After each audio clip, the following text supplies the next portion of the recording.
Recession. What emotions does this word provoke in you? Well, there might be many, and I'm sure most, if not all of them, are negative. And no wonder why. Recessions means instability, layoffs, higher prices, and an undefined future. And the sad news is that no matter how much we love to avoid recessions, that's impossible. But worry not, because in this channel, we always look out for solutions. And this case isn't an exception. So what should you do in the event of a recession? Prepare for it properly, of course. And in this video, I'll show you how. It is hard to find a media outlet that doesn't talk about the recession lately. We've all seen the titles. At first, the government, the Treasury, and the Fed were denying that the US could go into a recession at all. To calm everyone down, we've heard statements about transitory and temporary inflation. Economists call all these things transitory effects.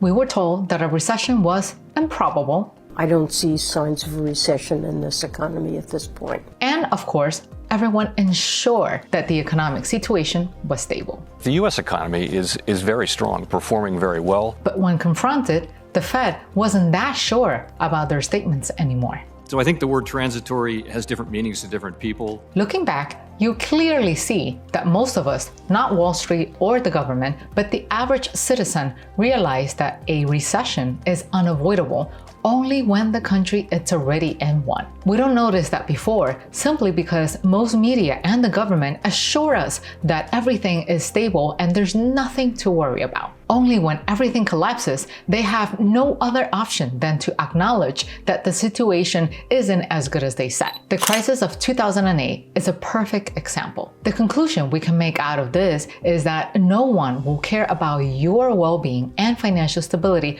unless you do. That's why we're making videos like these to help people like you to be prepared for any economic turmoil. Most of you remember 2008. When the global financial crisis was damaging economies all over the world. People were losing their homes, their jobs, and their savings in a matter of months. It was a time of uncertainty and fear, as the very foundation of the financial system was shaking to its core. But as the dust settled and the world began to recover, many people believed we learned our lesson, that we will never let something like this happen again, that we had put in place preventative measures and regulations to prepare another recession from ever occurring. Fast forward to 2023, and those beliefs are shattered. Despite all of our best efforts, the global economy is once again teetering on the edge of recession. And this time, the reasons why are even more complex and difficult to address. So why can't we avoid a recession? Why do we seem to repeat the same mistakes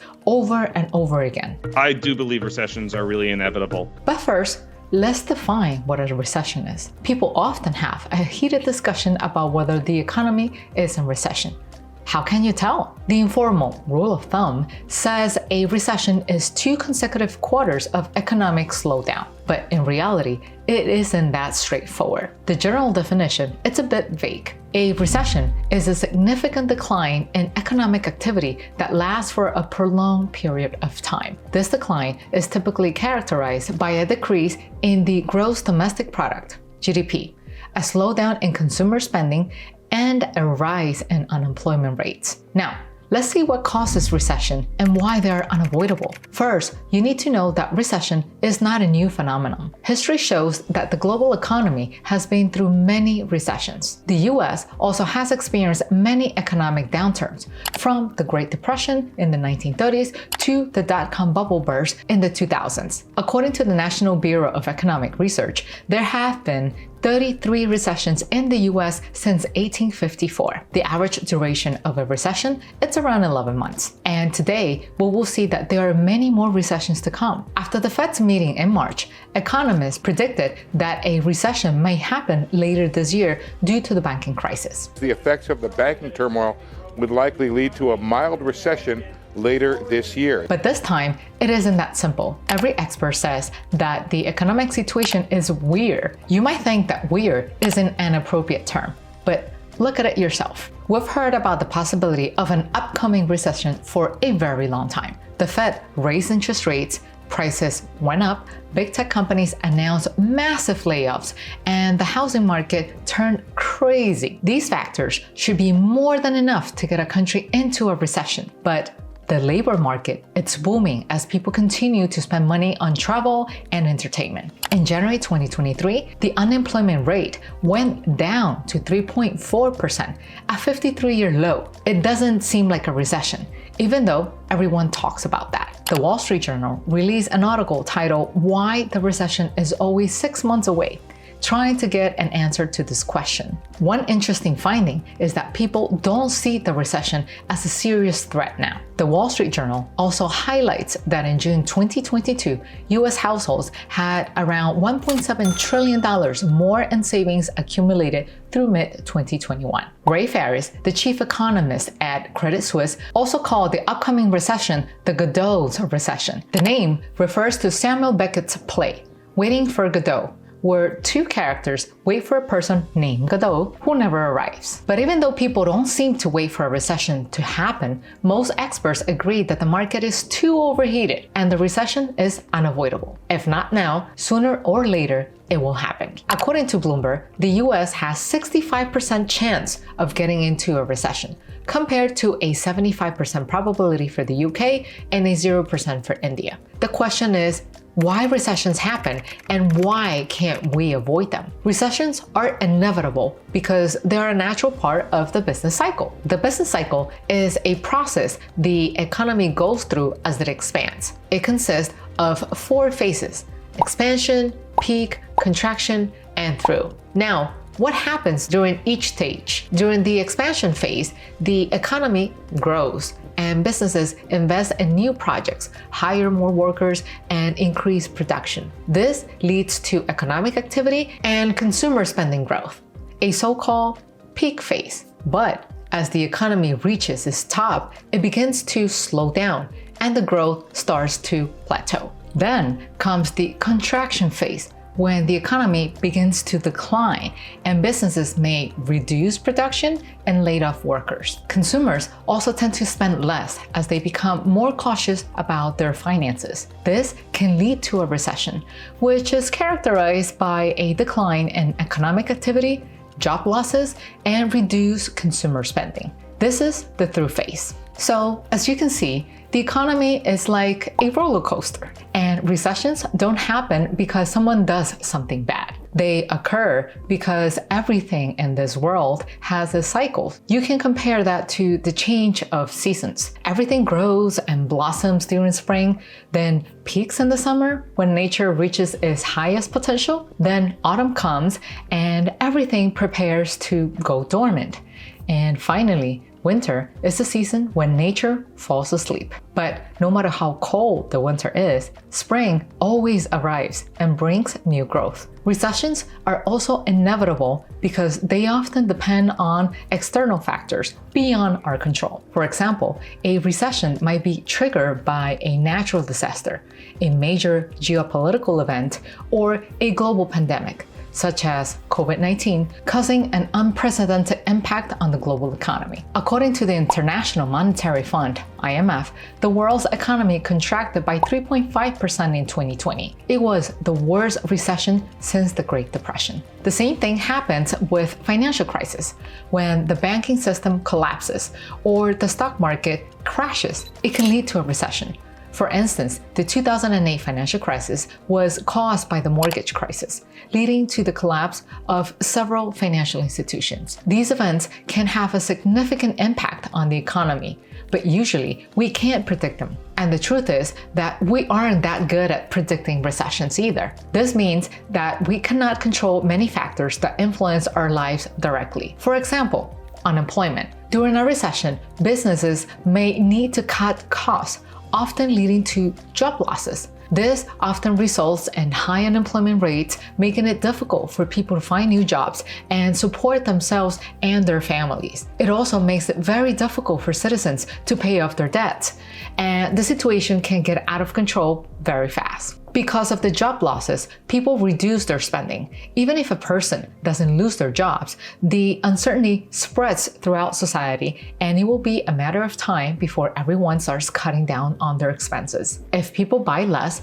businesses don't get the expected profits. Then they'll fire more people, cut their wages, or close altogether. It's a domino effect. It is much harder for businesses to stay afloat when the costs are higher and their customers spend less. So during recessions, there is always a bigger rate of business failures and bankruptcies. When businesses close, the decline in GDP comes next. This means that the economy has officially slowed down. Apart from the financial indexes, the recession also influences the psychological state of people. And if you ever thought it's nothing significant, the discovery of the National Institute of Health might surprise you. They found a significant increase in depression, anxiety, and panic attacks during 3 to 4 years after the recession was over. And this study observed people who experienced a single financial, job-related, or housing impact during the recession. Now, imagine what would happen to the person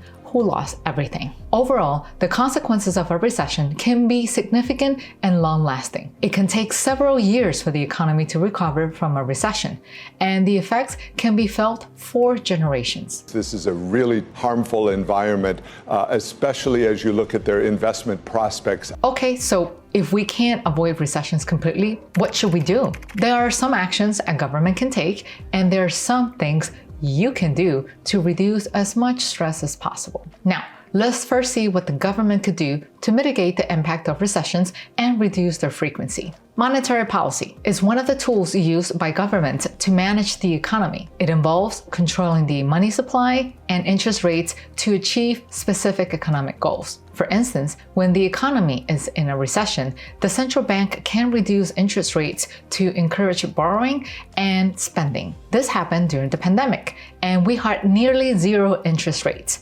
But this measure should only be temporary, otherwise it can overheat the economy. Feel free to check out this video to learn why after you're done with this one, of course. Another powerful tool is fiscal policy. It refers to the government's spending and taxation. During a recession, the government can increase spending or reduce taxes to boost economic activity. This is known as expansionary fiscal policy. However, there's always a limit to how much the government can spend or cut taxes. And the same happens with interest rates. If you already have them approaching zero, how much lower can they possibly go for? International trade can also contribute to either economic growth or recession. When countries engage in trade, they can benefit from it. However, a decline in international trade can lead to an economic slowdown. For instance, the COVID-19 pandemic led to a decline in international trade, contributing to the global recession. Technological innovation also has a great influence on the economy. New technologies create more added value and new jobs, leading to economic growth. On the other hand, not all innovations are equal. Some of them automate processes, leaving people without their jobs. And as a result, this factor could contribute to a recession. Financial inequality is another aspect that can lead to a recession. Not that many people talk about it, but when there's a large wealth gap, most people are forced to cut their spending. And the wealthy part of society isn't that big to sustain all the industries. You might think, well, I can't influence the monetary or fiscal policy or pretty much anything I've just seen.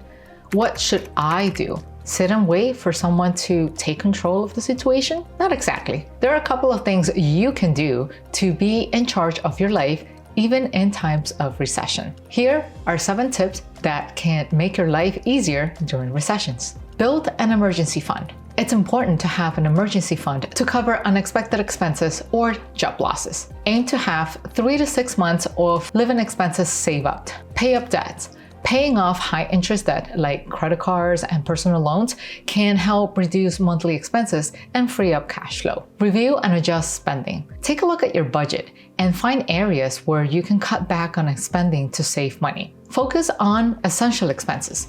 During a recession, it is important to prioritize essential expenses like food, housing, and healthcare. Diversify investment. Diversifying investment across different asset classes can help you reduce risk and protect against market volatility. Invest in education and skill. Building new skills or advancing education can improve your job prospects. Maintain good relationships. This one might come as a surprise, but networking and building positive relationships can be helpful during a recession as it gives you more support and maybe even unexpected opportunities. While nobody wants to experience the job losses, market crashes, and financial challenges that recession brings, they can serve a vital function in the long-term health of the economy. And as we saw, there are few surprising reasons why we can't avoid recessions altogether. Recessions are often good for the economy to grow and develop in the long term. During the economic slowdown, businesses may be forced to become more efficient and innovative to survive. This can lead to new technologies, products, and services. Of course, no matter what, these are hard times for the economy, but they're even harder for hardworking people, for people like you and me. But today, we saw that there are actionable items you can do to protect yourself. See you in the next video. Bye-bye.